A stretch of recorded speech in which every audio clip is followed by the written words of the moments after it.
It's going to be my 6th fight. You know, it's a Hennessy show. You know, working together with Matchrooms. So I'm kind of being lent out for that fight, which it keeps me busy. You know, and that's a compliment to me that Hennessy wants me to be on their show. So I'm just looking forward to it now. Yeah.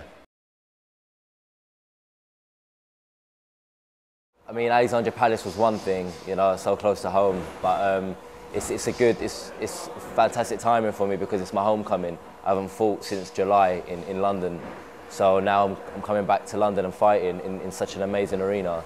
So it's going to be a massive, big night, big night.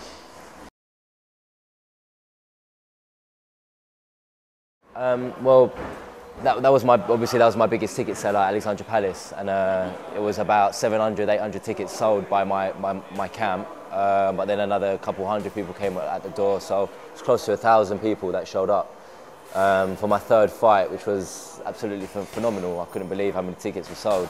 My support is amazing for me.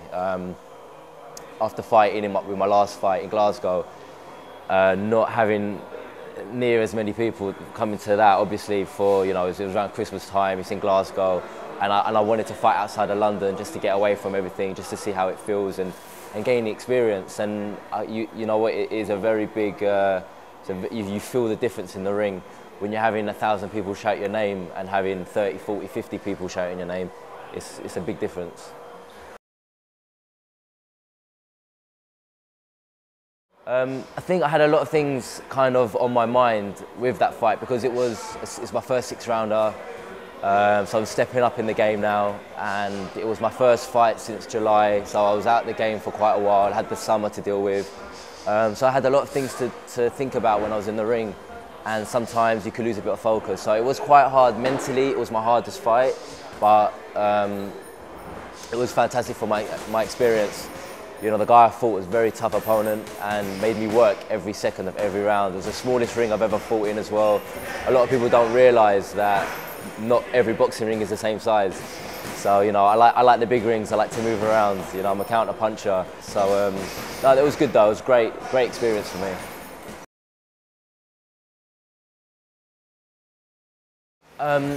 You notice the difference in the 2nd and 3rd kind of round, where you would have thought to yourself, after you've done your 2nd round, you're halfway through a fight.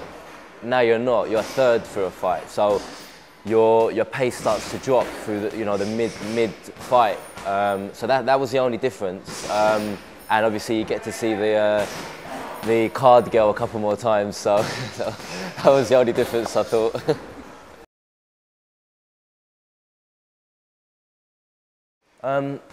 Well, because I train every day, it's my livelihood, it's my life.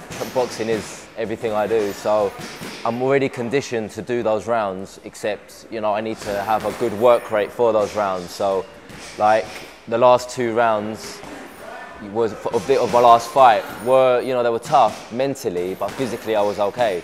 So I think it's just getting that mental experience, and after you do it once, your brain switches on. It says, okay, we've done it once before, I've got the blueprint, and then we can move on. But you know, I want to hit the 8 rounds by the end of this year, maybe 10 rounds. And, you know, if they offer me a title shot, then we'll see what happens. But you know, rounds ain't a problem with me. You know, I can comfortably do them.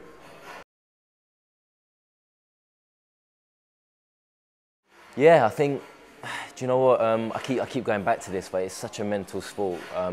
It is all in the mind. You know, when I went from amateur to international amateur, you know, there was that little step there, and, you know, it was different, but you adjust to it. As you have those fights, you know, it's all new territory, so you're trying to adjust to it.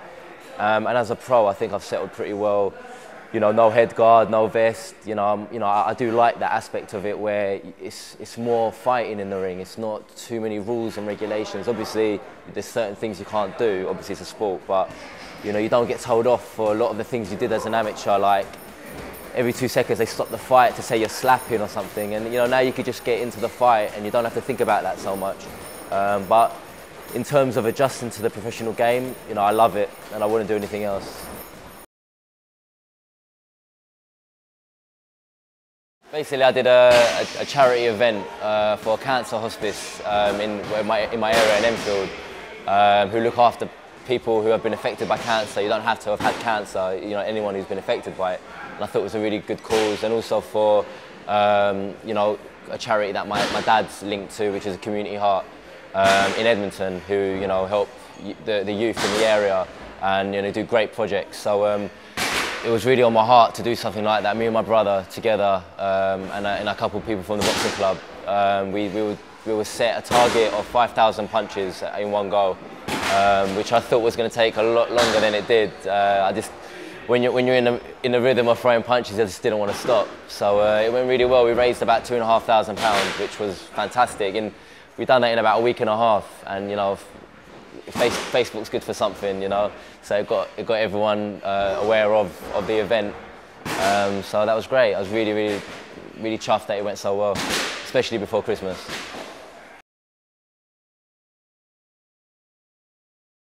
Well, my aim is to stay undefeated. You know, that's a big achievement for a boxer to stay undefeated, and no boxer ever wants to lose. Obviously, there's going to be those fights that might be close, but you want to know that you've done your work in the gym to win those fights. But my aim for 2011 is to carry on with my career, take each fight as it comes, because a lot of boxers look past the next fight sometimes, and I don't ever want to be caught out doing that, because every fight I have, I'm nervous, I'm anxious, and I never underestimate my next opponent, whoever it is. An opponent is a threat to my career, is a threat to my livelihood, and no one's going to take that away from me. So I'm going to be clever, I'm going to be smart, and I'm going to carry on training hard, win every fight, and then if there's a title at the end of the year, that's a bonus for me at the moment.